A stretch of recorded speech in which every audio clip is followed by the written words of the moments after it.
Okay, we are live. Hi, this is William Ramsey. Welcome to William Ramsey Investigates. On today's show, I have a very special guest. He comes to us from Las Vegas. His name is Mark Gray, Gray, and he's just published a book, 2025. If you're watching this on my YouTube channels, which I got back, X, Rumble, Rockfin, you'll see the title of the book is The Las Vegas Massacre Connections, Finding Strength Through Tragedy After America's Deadliest Mass Shooting.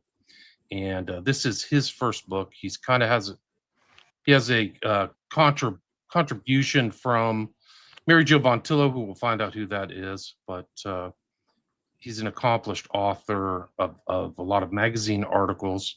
He's a longtime writer for People Magazine and Rolling Stone. He's originally from SLC, Salt Lake City, and he's been in Vegas for a couple decades. He was there on the events that we're going to talk about today, which is October 1st, 2017. The biggest mass shooting in American history still reverberates around today. A lot of mystery there, but he can talk more about that. There's a lot of tragedy and trauma and a lot of people coping still to this day. And it's covered in his book. He was part of magazine coverage of O.J. Simpson's robbery case and Prince Harry's Vegas shenanigans. He's interviewed a lot of people and even the president of the United States. So we're delighted to have Mark Gray on the show. Mark, welcome to the show. Thanks for having me. It's a delight to be here. For people who haven't heard your name or heard the book, maybe you can talk a little bit about your writing background and the genesis of this book, The Las Vegas Massacre Connections. Yeah, so I've been a longtime writer, journalist for newspapers, magazines, primarily newspapers and magazines. Local newspaper in Little Ogden, Utah, for several years after college, and moved to Las Vegas in 2005. Did public relations for a quick cup of coffee, and then got hired by People Magazine shortly thereafter. And I've been working for them ever since. Going to be started in fall 2006. And I'm now the freelance route where I can work for pretty much anybody. And I've worked for People Magazine and Rolling Stone and Entertainment Weekly and MSN and various Vegas publications and things like that. I had a radio show for about 2 years or so in Las Vegas as well, covering entertainment. And and then this book sort of started just on a regular, everyday, coverage situation. I was hired by Rolling Stone to cover this festival, which was a 3-day festival, country music dominant, on the Las Vegas Strip, called the Route 91 Harvest Festival. And the initial story was supposed to be the 10 best things I saw this weekend at Route 91. And of course, Jason Aldean was the final act of the final day on the third day. And so 9 of those 10 items were ready to go and written. And I was kind of earmarking one space for Jason Aldean. And obviously that item on Aldean, and nor did that story ever see the light of day, because things changed very dramatically on the 4th song of Jason Aldean's set, just about 15 minutes into the set. Right. So just this fire thing. Were you actually on site at the festival, in the festival? I was. Yeah, I was. And I believe I was the only print reporter there at the time. There had been media there the whole time, but a lot of them were doing backstage interviews, and I was certainly one of them. But most of those people left after the interviews ended because, again, Jason Aldean was the final act, so there was no more interviews that were going to be taking place. They were all finished. So all the other reporters left. I, however, stayed.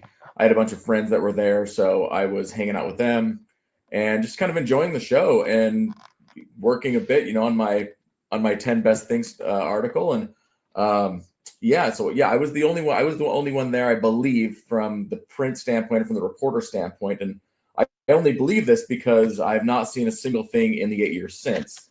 Now there were a couple, I think 2 photographers there that were working, but from a reporter standpoint, I think it was just me.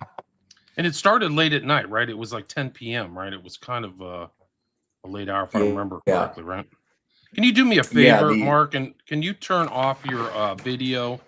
There's just it just seems to be a bit choppy, like it's a little slow. So if you turn off your video, it'll help with the connection. It's just on the very bottom. There you go. Perfect. There we go. Please continue. Yeah, so the show itself started in the afternoon, but Jason Aldean's set began around about 9:50 or so in the evening, and but the shooting began at 10:05, and it lasted for 11 minutes. And those 11 minutes that none of us will ever really forget. Right. So I mean, and a lot of people, they didn't respond right away. They were kind of confused and didn't understand what was really happening. I mean, how long did it take for you to realize that there was a mass shooting taking place? It's tough to say. It's kind of like when someone, I mean, you're in LA, I think, William, right? I mean, it's kind of like the people when they say in the earthquake, it felt like it was, 10 minutes, but it was really 30 seconds. And this was kind of how that was too, in the sense that I remember I was standing there and there were 3 pops. It went pop, pop, pop, and there was a very long pause. And at the time, myself and I think pretty much everyone there didn't think anything of it. I thought it was fireworks. I kind of thought maybe someone stuck some fireworks in there and brought maybe a bottle rocket or something to the concert. And then there were 3 more pops after that, and then another pause. And the same thing, I thought, what kind of jerk is doing this? We're all enjoying the show. What's happening? And then that's when the barrage of bullets started happening. And it was pretty quickly after that, probably I would guess within a matter of 7 or 8 seconds, 9 seconds, that I realized something wasn't right here. And at the time, though, a lot of us, myself included, and a bunch of my friends who were there, we all thought that someone was inside the festival. I didn't find out until hours later that it was inside Mandalay Bay. We thought it was someone in the festival, and maybe potentially multiple people. We weren't sure of really anything.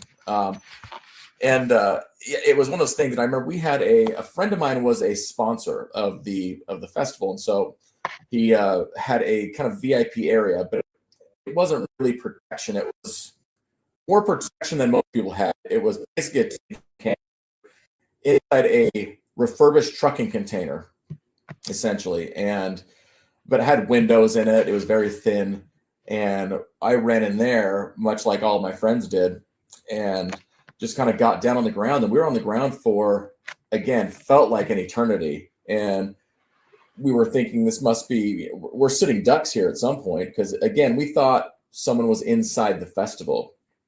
And there was a couple breaks during the barrage of shooting, most of them very short.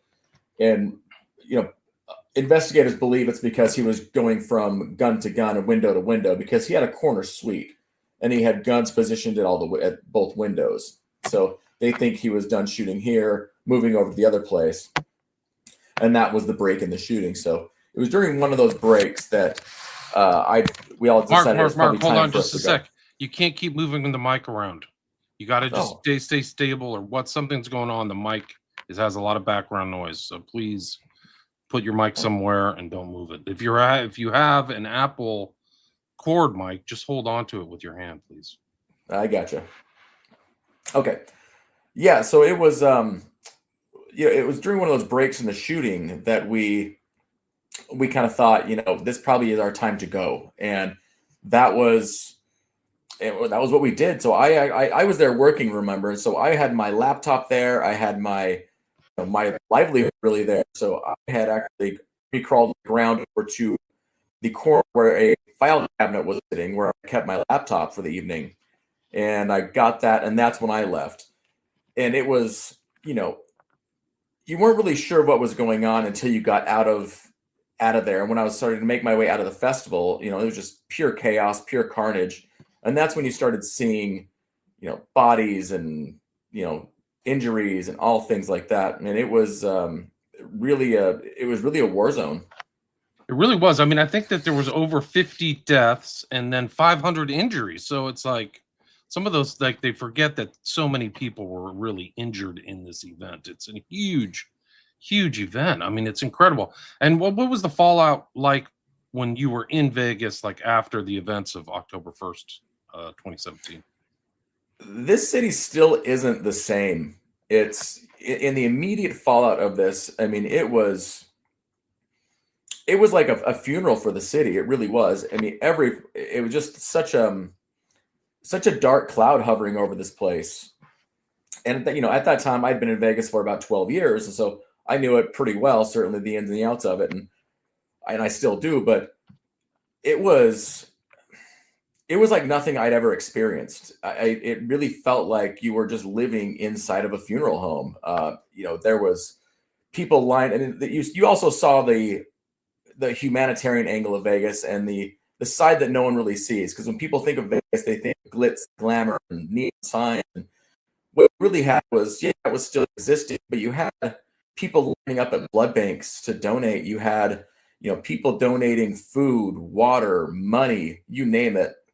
And that was really kind of I don't want to say a silver lining, but it was really kind of a lone bright spot of such a horrible, horrible evening, such a horrible tragedy. Right. So that was it. So what happened to your series on the Harvest Festival? Did you end up publishing something else in Rolling Stone? Correct. So after I got home that evening, which, I had Ubered down to the festival, so I didn't have a car there. And of course, the Ubers were you couldn't get one to save your life. There was no cabs because the roads were all shut down. And so it took me a while to get home. Once I finally did, I decided to, I was stunned first off. And then I decided to write a first person story about my experience. I wasn't trying to claim this is what anyone else did or what anyone else felt. This was just my experience. And so I just started writing, and it was incredibly raw, from what I understand. I've still not read it to this day, William, but I wrote the story and I sent it in. Again, just a first person story. And of course, when you're a regular everyday reporter like I was, you're not supposed to write first person stories. You're supposed to be, incredibly unbiased, not throw yourself into the article. And that was what I did. I put myself in the article, sent it in, and my thought process was, if you don't like it, well, to hell with you, because I shot it and you didn't. So I sent it in, and it did really, really well. Rolling Stone published it pretty much immediately, and it kind of really changed the trajectory of my career in some ways, because it really put my name on the map in areas that I was not known in. Right. So you were like a standard kind of entertainment writer in that till that time. Would that be correct? Correct. And I was doing, I was kind of doing to a lot of red carpets and interviewing celebrities and all that kind of stuff. And I was never really in the hard news area. Right. Pretty well. So this is 2017. And how did you kind of meet up with you mentioned a lot of names in this book. I mean, how did it get started? How did you meet Mary Jo Vontillo, and then kind of take it from there? Yeah. So I was it was 4.5 years after the shooting. Rolling Stone had approached me about doing a 5-year anniversary story. And so I said, sure, I'm all in on this. And I was speaking with a different reporter, one of my colleagues there, and he had mentioned that he knew that a lot of these survivors of the shooting, people who had been shot, people who had lost, loved ones, all went to one specific Los Angeles Angels baseball game every year. It was always in May, and they always went to this one game, and I'd never heard of this. And so I contacted a woman who was kind of in charge of it, and she let me in and introduced me to a bunch of these people. And so I was at this game, and this woman sitting in front of me, and I had been told in advance, like, who would be sitting around me at this game. And I spoke to this woman, and she had really not a lot of interest in speaking to me at the time. Her name was Mary Jo Vontillo. And eventually, as time went on, I kind of wore her down, I think. And thankfully, baseball is a very long game. And I had 9 innings to wear her down, and she finally agreed to speak with me briefly. And so we spoke only in a matter of 5 minutes, maybe less. And it was a very Cliff Notes version of what happened that night with her. And she was there with her husband and her family. Her husband, Kurt, was shot in the collarbone, and the bullet eventually went straight to his heart, went through the collarbone into his heart, and he died instantaneously. And she kind of spoke about, they'd gone every year to that festival, and Kurt was there with her, obviously, and kind of gave me sort of just the rundown of the day. And it was interesting. And I put her story in that Rolling Stone article on the 5-year anniversary story. And I figured that was that, and I would never hear from her again. A year later, my phone rings, and it was her. And she said, I wanted to speak to you about this idea for a book I have. and would you be interested in collaborating with me on this thing? And so I eventually met up with she at the time lived in Southern California. I flew down there. We went to lunch all day together and just went over really story that evening, her story with Kurt, her love story with Kurt, everything about how they met, you name it. And I left there not really knowing what I had, whether this was good enough to start a book or whether this was just a nice woman with an interesting story, whether this was a magazine article. And it kind of started from there. And I just started chatting with more folks and more people. And I was really leaning on her to introduce me to these people who she's met along the way. And every person in this book has had some form of trauma in and of themselves. And a lot of people think about this book as a Route 91 book, and that's not what it is at its core. What I like to say is this book starts at Route 91 and it kind of works its way through and everything that's happened since that day. And it's really all the people she's met because of Route 91, because that event happened. And, and there's a couple stories in there. There's one guy who has a similar story to her. He lost his wife at Route 91, but there's other stories in there have nothing to do with it. And it's just sort of this, she's sort of the tie the thread that ties all these people together. Right. And there was a huge court case too. A lot of people didn't follow up maybe, but there was litigation, and that also it was a class action. So that also brought a lot of the survivors together too. Is that right? Correct. Yeah, it's a class action suit. And there was also when things like this happen, there's typically the government or the local entity typically starts a GoFundMe. It's an official GoFundMe, but they're not really sure of how to deal with this, how to divvy out the money. So they always hire this one particular guy. His name's Jeff Dion. They all go to Jeff Dion, who is probably the most trauma-informed man in the country. And he kind of goes through it, and he has almost a pyramid of sorts for how to this person gets this. If someone was lost a spouse, they get this. If someone was shot critically, they get this. If someone was shot, kind of a grazed, a flesh wound, they get this. If someone has psychological trauma, they get this. So he has a whole system, a whole chart, and he's actually featured in the book as well as to how he even got involved in that. And it also relates to true crime. His sister was murdered by a serial killer, and that kind of thrust him into this world of being a victim's rights attorney, and which led him into this life as well. But yeah, there was a civil lawsuit, a class action lawsuit, which involved the hotel, and there was also another. There were different lawsuits all kind of filtered throughout, and Mary Jo was involved in the class action against MGM, which owned Mandalay Bay Hotel, and then saying she got her share of the GoFundMe as well, just like many other victims did as well. Are you aware of how much money was raised by GoFundMe? Because that's separate from the class action suit, right? That is separate. Yeah, I don't know off the top of my head. I can certainly find out. But I don't know how much it was. There was a huge public outpouring, if I remember. And Jeff Dion, his sister was killed. I think her name was Jeanette or Janelle in 1980. Paulette, thank you. By none other than Otis Toole, which is really scary. Like, it's not, that guy's probably one of the darkest figures imaginable. Correct. So Jeff Dion, personal, and I was watching videos about him this morning. He's still kind of on video about this whole Route 91 massacre. So yeah, it is remarkable. I think he's like a leader in that field of what he does, right?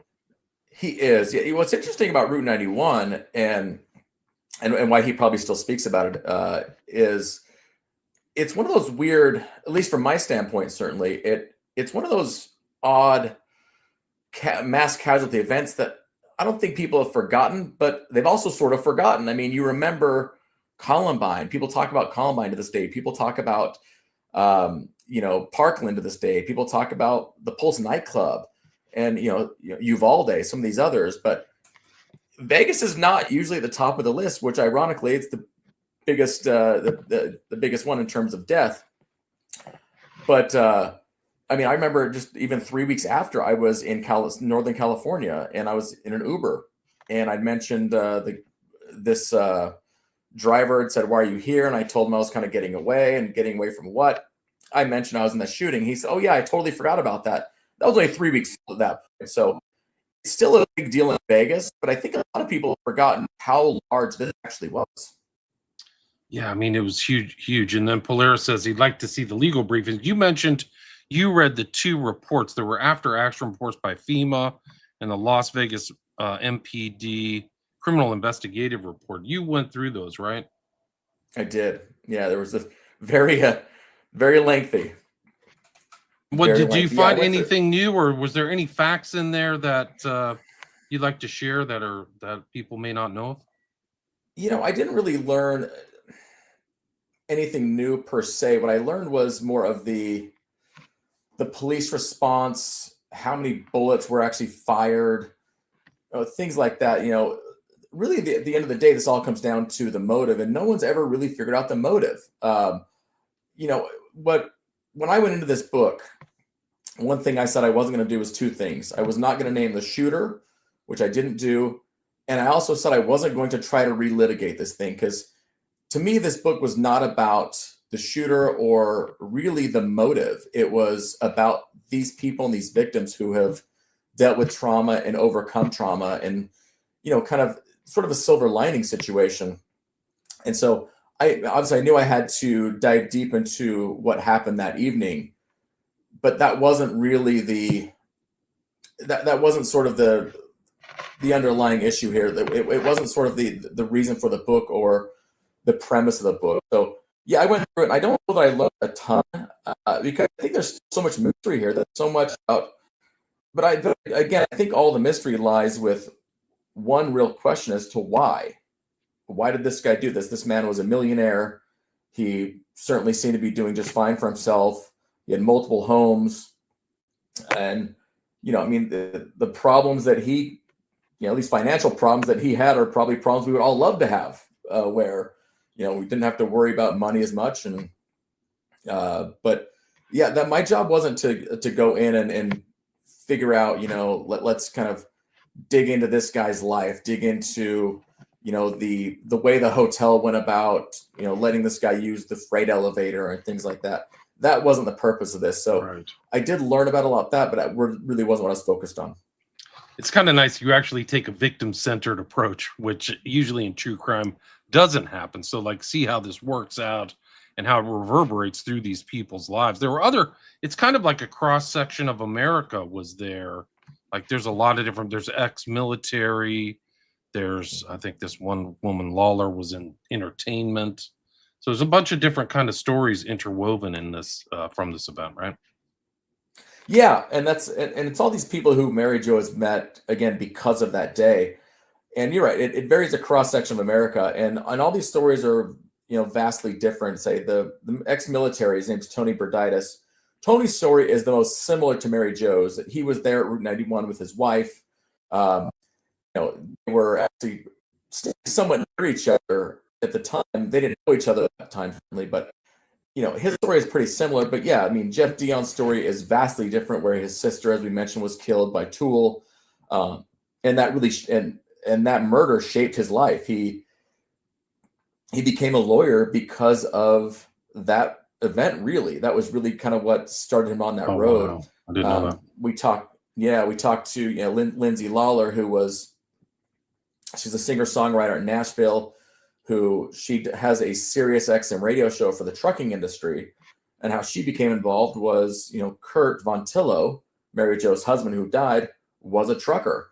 So she became involved in Mary Jo's life, and it turns out she's had her own trauma. She was sexually assaulted by a record executive, and how she's overcome that. We talked to one guy, Dion Green, who has an incredible story. Dion Green was a former drug dealer who went to prison. He paid his dues, and he got out and turned his life around. One day he was there in 2019, and he's in his home, and a tornado starts running through his home in Dayton, Ohio. Tornado comes through, and it just almost levels his home. It really made it unlivable. And so he was cleaning up his home for about 6 weeks or so straight, just daily, just cleaning different things up, trying to see if he could, salvage this home.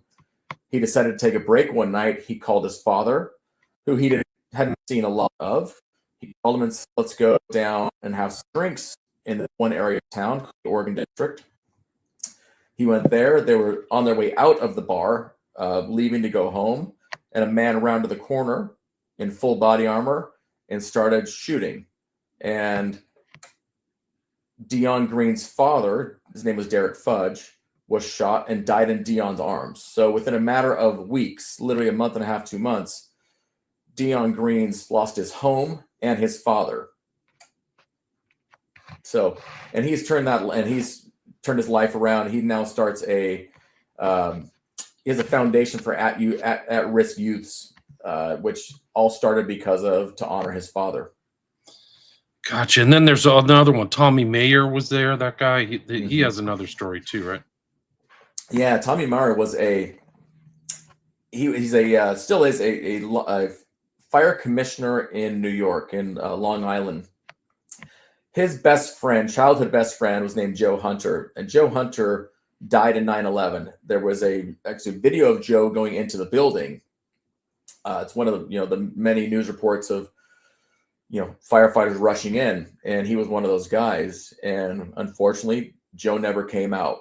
They found his helmet only, and that helmet is now with the museum, the 9/11 museum.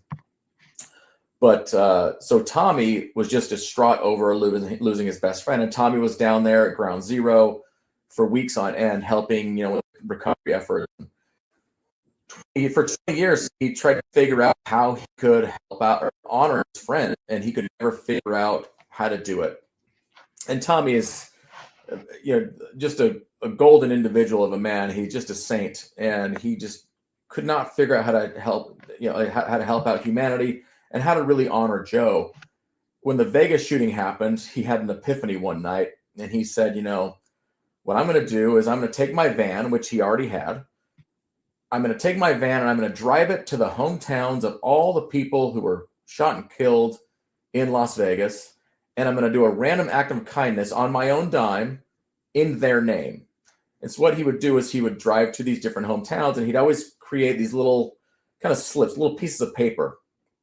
And it would say, something, courtesy of, and he'd say the person's name, victim of the Route 91, Harvest Festival shooting in Las Vegas.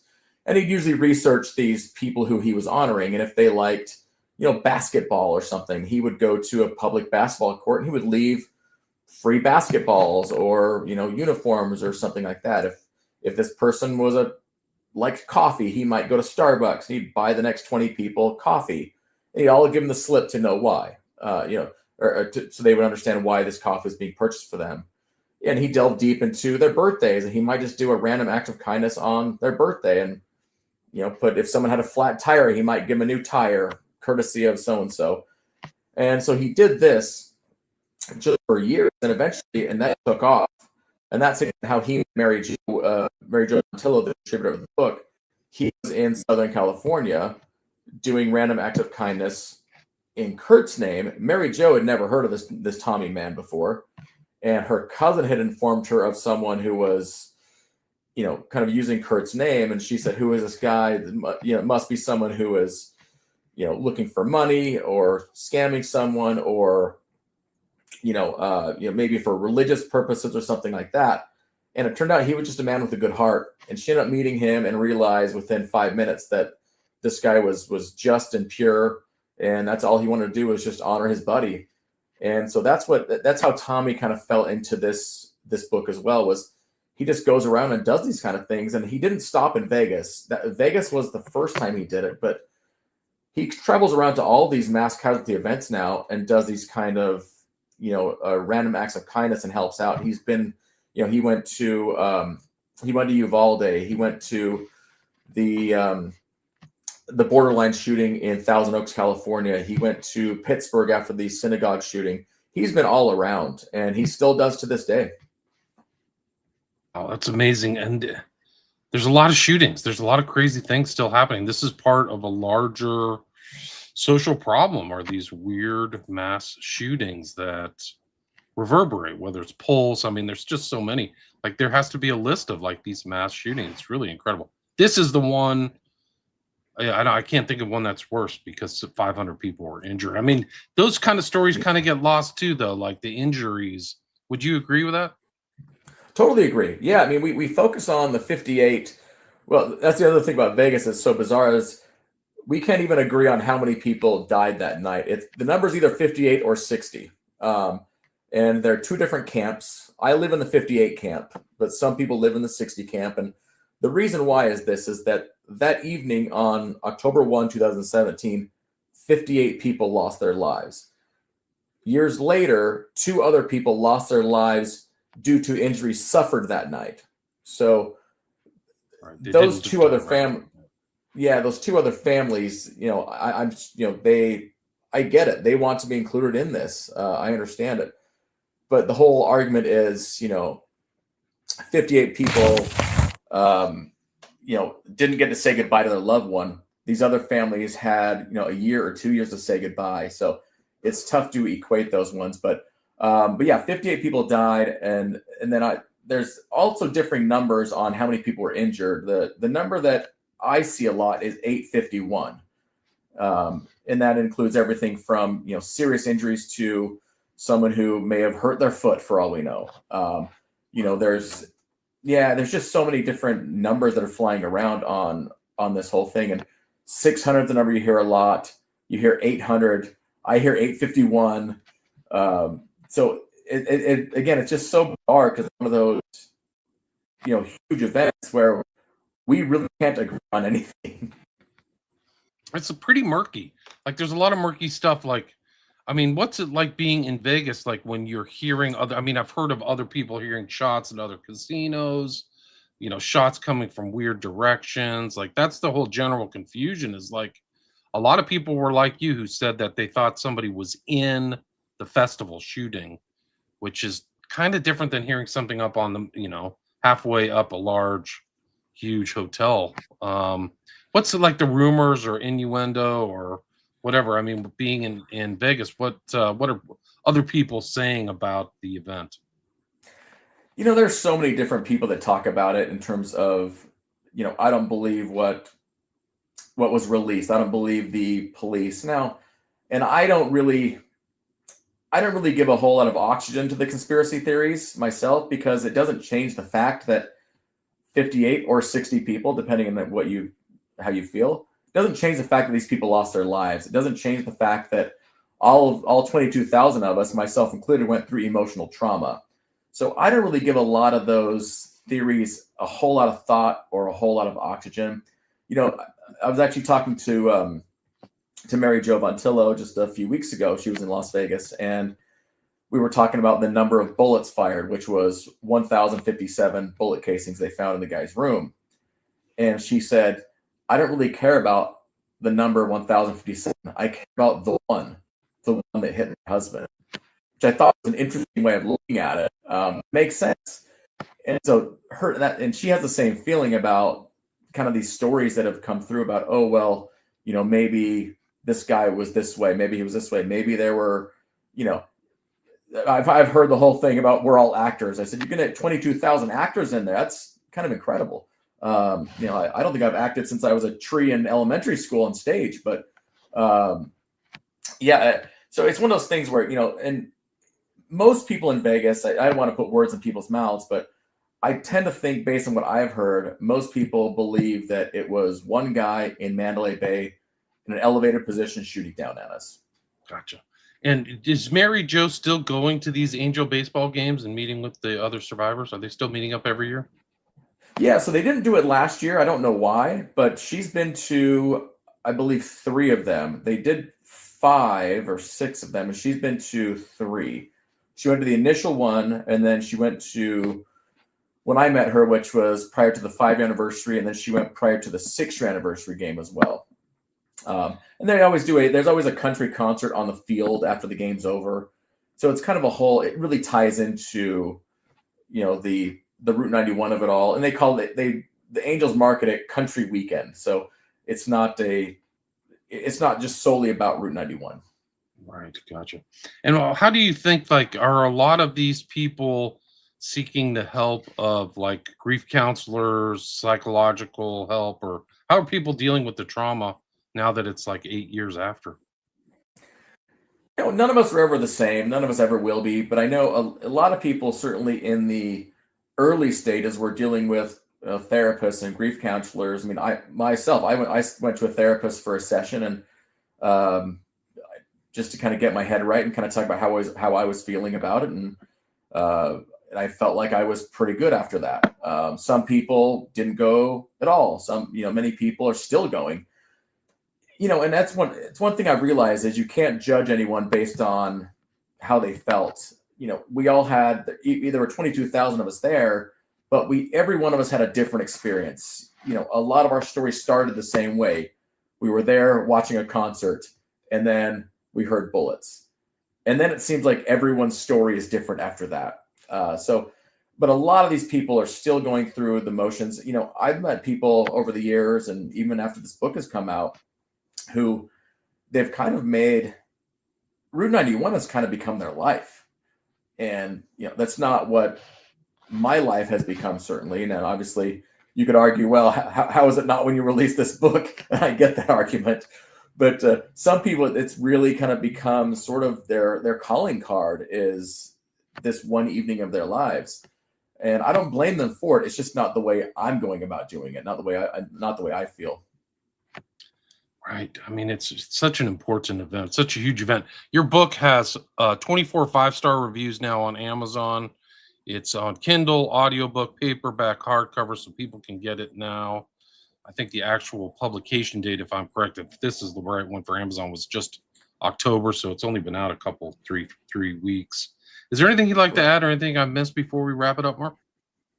I don't think so. I think we've really kind of encapsulated what this book is all about. It's one of those things where, and again, I kind of mentioned it earlier, but a lot of people think this is a Route 91 book, and it really isn't. It's more about, this is truly a book for the victims. And there are books about that evening that are out there. Not as many as you would think, considering the massive scope of this thing. But every book that I'm aware of, at least, and I think I've done enough research on it. Every book is about the shooter, from the shooter standpoint, or from the standpoint of a first responder. And there's nothing, and those are all wonderful and great. Whether it's a EMT, whether it's a SWAT officer or something like that, and all those are all self-published from what I think as well. This one is much more about the victims, and I think the victims have got lost in a lot of these stories, because when you hear the numbers, 58 deaths, 851 injuries. They just become numbers. And you mentioned earlier, William, that there's so many of these mass casualty events that happen, and they unfortunately don't seem to be stopping. That I think this event and some of the others, certainly, they kind of just sort of washed out and almost forgotten away. And what we wanted to do is make sure that certainly this evening is not forgotten. Mary Jo wants to make sure her husband is not forgotten. All the other people chronicled in this book want to make sure their story is not forgotten, and know that things can happen to you, and you can actually still move forward and kind of find that new path in life. And that's what we try to do here, is kind of create that silver lining. And I think every chapter in this book sort of has every chapter is wrapped up with a nice little bow. It's a little tease to give you right there. Yeah, I enjoyed reading through it, and I like the perspective of the victims. It's often overlooked. I've done way too much true crime, and just like you said, it's usually from the perpetrator's perspective or law enforcement or something like that. So this is a refreshing change. Do you have a website, or do you have a way people can contact you if they have any additional questions or anything? Yeah, I mean, you can. My personal, I'm on Instagram quite a bit. It's the Mark Gray at Instagram. That's my Instagram handle. And that's the best way to reach you, is through Instagram at Mark Gray. That's the best way. Yeah. Then also there's also a book Instagram. It's the Las Vegas Massacre Connections. Gotcha. On Instagram as well. Cool. I will put links to both of those. Yeah. I'm sorry. Continue. Beautiful.